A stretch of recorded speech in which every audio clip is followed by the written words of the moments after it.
A lot of folks at the farmer's market have asked me how to make a good biscuit, so I thought I'd do a quick video and show you how I make mine. Now, to make a good biscuit, you're going to need a good southern flour. I like to use White Lily or Martha White flour, and I always use self-rising. Also, I like to use lard in my biscuits. I love the way it tastes, and a lot of people use Crisco shortening, vegetable shortening in their biscuits, and that's totally fine. I just like to try to use things that haven't been processed quite so much. And if you think about it, if you take a bunch of vegetables and put them in a skillet and fry them up, you're not going to get any rendered grease from any of those vegetables. That's a chemical process that they take those vegetables through to actually make that Crisco shortening. So with lard, you know, if you think about it and you put a piece of fat back in a skillet and you fry it up, lots of grease will be rendered out of that, and that's what you need to make a good biscuit, is a little bit of grease. So I just like to use lard in mine. Also, you can use buttermilk or sweet milk. That's all I have on hand today is sweet milk, so that's what I'm going to use. A little tip: if you don't have any buttermilk in the house, but you really like that tangy flavor that the buttermilk imparts, you can take 1 cup of buttermilk and add to that 1 teaspoon of vinegar and stir it around and let it sit for a few minutes, and that will cause the milk to kind of sour, and it's totally fine to use in your recipe, but you can use that in place of buttermilk. So let's get started and I'll show you how to make them. Now what I do is I sift 4 cups of flour, and it's always self-rising. I just like the fact that I don't have to add the baking powder in it, and I don't like the way the extra baking powder tastes, so I just go ahead and use the self-rising. So I've sifted 4 cups of flour already, and I'm going to pour that into a bowl. And then I'm going to add a 1/2 cup of lard.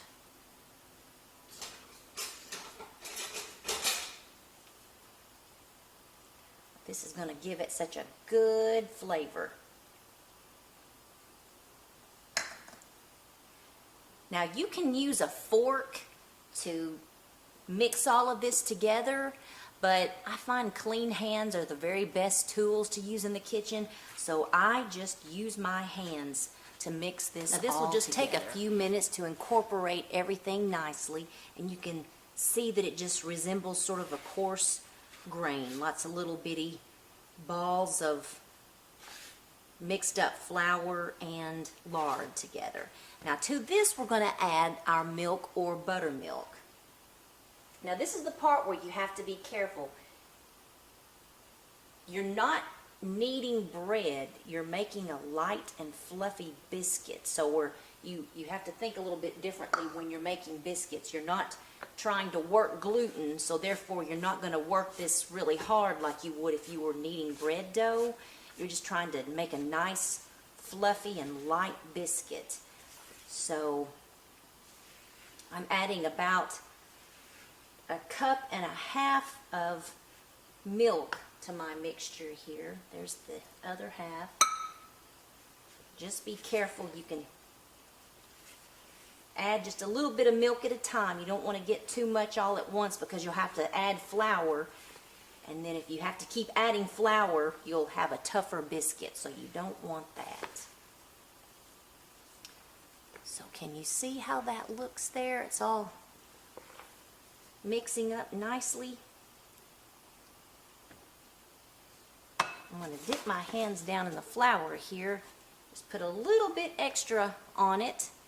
Kind of pat it down, and the mixture that I have here is wet and sticky. It's not a dry mixture at all, but that's what you're looking for. It's just a wet, sticky mixture, and that's all the mixing that I'm going to do. I'm not going to mix it any more than that. So check back in just a second, and I'm going to show you how I roll it out and make the biscuit. Okay, so now we're going to turn our dough out onto a lightly floured surface. And you're just going to mash it down a little bit here. And you can use a rolling pin, and I have one and I use it sometimes, but my mother, I don't think ever even owned a rolling pin. She always used an old Tupperware cup to roll out her biscuits, and then she also in turn used it to cut her biscuits as well. Now when you're rolling your biscuits out, you want to be careful not to roll them too thin, because you don't want a cracker. You want a nice fluffy thick biscuit. So roll your dough out to maybe a 1/2 inch thick, so that you'll have nice fluffy high biscuits when they're through baking. So now I've rolled that out, so I'm going to just turn my cup over and go to cutting those biscuits up. You're just going to cut them up like that, and then transfer them all to your baking sheet. And you don't need to grease this baking sheet. Just put them all on here without any grease. And one thing that I like to do, I like to put my biscuits close together like this on the cookie sheet. And the reason why is if they bake together like this, they kind of steam up and they make a softer, fluffier biscuit. If you don't like that, that's totally fine. Just separate your biscuits and cook them like this instead, and that way the edges all have a nice crumb to them. But I like to cook mine close together so that I have a really soft and fluffy biscuit. So we have our pan just about loaded up with biscuits.